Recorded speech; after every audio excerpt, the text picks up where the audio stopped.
ಗರ್ಭಿಣಿ ಆಕಳನ್ನ ಕಡಿದು ಗರ್ಭದ ಒಳಗೆ ಇರುವ ಕರುವನ್ನ ಬಿಸಾಡಿ ಹೋದ ಅಮಾನುಷ ಘಟನೆ ಉತ್ತರ ಕನ್ನಡದ ಹೊನ್ನಾವರದಲ್ಲಿ ನಡೆದಿದೆ. ನಾಗರಿಕ ಸಮಾಜ ತಲೆ ತಗ್ಗಿಸುವ ಈ ಘಟನೆಗೆ ಸಾರ್ವಜನಿಕರು ಆಕ್ರೋಶ ಹೊರಹಾಕುತ್ತಿದ್ದಾರೆ.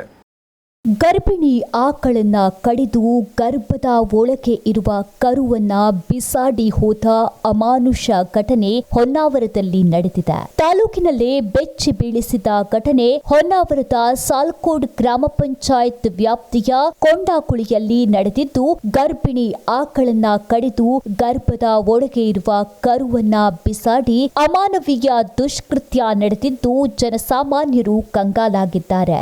ಗರ್ಭಿಣಿ ಆಕಳನ್ನ ಕಡಿದು ಅದರ ಮಾಂಸ ಸಾಗಾಣಿಕೆ ಮಾಡಿದ್ದು, ಮಾಂಸದ ಅಂಗಡಿಯಲ್ಲಿ ಕತ್ತರಿಸಿದಂತೆ ನೀಟಾಗಿ ಕಾಲು, ಕೈ, ತಲೆ, ಮೂಳೆ ಬೇರ್ಪಡಿಸಿ ಮಾಂಸ ಸಾಗಾಟ ಮಾಡಲಾಗಿದೆ.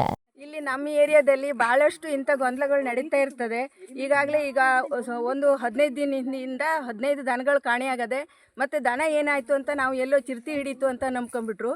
ಆದ್ರೆ ನೋಡಿದ್ರೆ ಇವತ್ತು ಅವ್ರು ಕೃಷ್ಣ ಆಚಾರಿ ಮನೆಯವ್ರ ದನ ಬಿಟ್ಟಾಕದ ದನ, ನಿನ್ನೆ ಬಿಟ್ಟಾಕದ ದನ ಬರಲಿಲ್ಲ ಅಂತ ಹುಡುಕ್ತಾ ಬಂದವಾಗ ಇಲ್ಲಿ ದನವನ್ನು ಕಡಿದು ಕರು, ಸಣ್ಣ ಶಿಶು ಇದ್ದ ಕರುವನ್ನು ಅಲ್ಲಿ ಒಗೆದಿಟ್ಟು ಆಮೇಲೆ ಕಾಲೆಲ್ಲ ಕಟ್ ಮಾಡಿ ಇಲ್ಲಿ ಒಗೆದಿಟ್ಟು ಹೋಗಿದ್ದಾರೆ.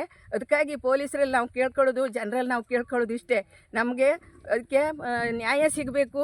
ಇದು ಯಾರೇ ಮಾಡದಿದ್ರು ಅದನ್ನು ಹುಡಿಕೊಡ್ಬೇಕು, ಇಷ್ಟೇ ನಾವು ಕೇಳ್ಕೊಳ್ಳೋದು. ಇದು ನಮ್ಮ ದನಗಳನ್ನು ಸಾಕಬೇಕು. ನಾವು ಕಷ್ಟಪಟ್ಟು ದನಗೆ ಹುಲ್ಲು ತಂದು ಸಾಕೊಂಡು ಈ ಥರ ಜನರ ಕೈ ಕೊಡೋದು, ಚಿರತೆ ಕೈ ಕೊಡೋದು ನಮ್ಮ ಹತ್ರ ಆಗ್ತಾ ಇಲ್ಲ. ಈ ಆಕಳು ಕೊಂಡಾಕುಳಿ ಗ್ರಾಮದ ಕೃಷ್ಣ ಆಚಾರ್ಯವರ ಆಕಳಾಗಿದ್ದು, ಪೊಲೀಸ್ ದೂರು ಕೊಡಲು ಮುಂದಾಗಿದ್ದಾರೆ. ನೋಡಿ, ನಮ್ಮ ದನ ಬೆಳಿಗ್ಗೆ ಬಿಟ್ಟದ ದನ, ನಿನ್ನೆ ಬೆಳಿಗ್ಗೆ ಬಿಟ್ಟದ ದನ, ಅದು ಗಬ್ಬ ಇತ್ತು, ಸಣ್ಣ ಗಬ್ಬ ಇತ್ತು. ಹಿಂಗೆ ಮೆಂತ್ಕೊಂಡು ದಿನ ಮನೆಗೆ ಬರ್ತಿತ್ತು. ಅದು ನಿನ್ನೆ ರಾತ್ರಿ ಸಂಜೆವರೆಗೆ ಬರ್ತದೆ ಹೇಳಿ ನೋಡಿದ್ರು, ಅದು ಮನೆ ಬರಲಿಲ್ಲ. ಬೆಳಿಗ್ಗೆ ರಾತ್ರಿ ಆದರೂ ಬಂದು ಹುಡುಕರೆ ಕತ್ಲೆ ಆಯಿತು, ನಮಗೆ ಸಿಗಲಿಲ್ಲ. ಬೆಳಿಗ್ಗೆ ಬಂದು ನೋಡೋ ತನಕ ಇಲ್ಲಿ ಈ ಥರ ಮಾಡಿಟ್ಟಾರೆ. ಈ ಥರ ಕಡ್ದು ಅದನ್ನು ಮಾಂಸ ಮಾಡ್ಕೊಂಡೆ ಒಂದೊಂದು ಬದಿನ, ಒಂದೊಂದು ಕಾಲು ಒಂದು ಬದಿಗೆ, ತಲೆ ಒಂದು ಬದಿಗೆ, ಅದ್ರ ಹೊಟ್ಟೆ ಕರ ಇತ್ತು, ಕರ ಒಂದು ಬದಿಗೆ, ಎಲ್ಲ ಒಂದೊಂದು ಬದಿಗೆ ಮಾಡಿಟ್ಟಾರೆ. ಅದು ಯಾರು ಎಂತ ಮಾಡ್ಯಾರ ಹೇಳಿ ಅದನ್ನ ಒಂದಿದ್ದು ಮಾಡಿ. ಇಲ್ಲಿಗೆ ನಮ್ದು ಒಂದೇ ಅಲ್ಲ, ಇಲ್ಲಿಂದ 5-6 ದನ ಆಯಿತು ಇದೇ ನಮ್ಮ ಏರಿಯಾದಲ್ಲಿ ಈ ಥರ ಆದದ್ದು. ಆದರೂ ಯಾರ್ದು ನಮ್ಗೆ ಪ್ರೂಫ್ ಸಿಗಲಿಲ್ಲ. ಇದು ಈ ಥರ ಮಾಡಿ ನಮ್ಗೆ ಇಲ್ಲಿ ಸಿಕ್ಕದೆ.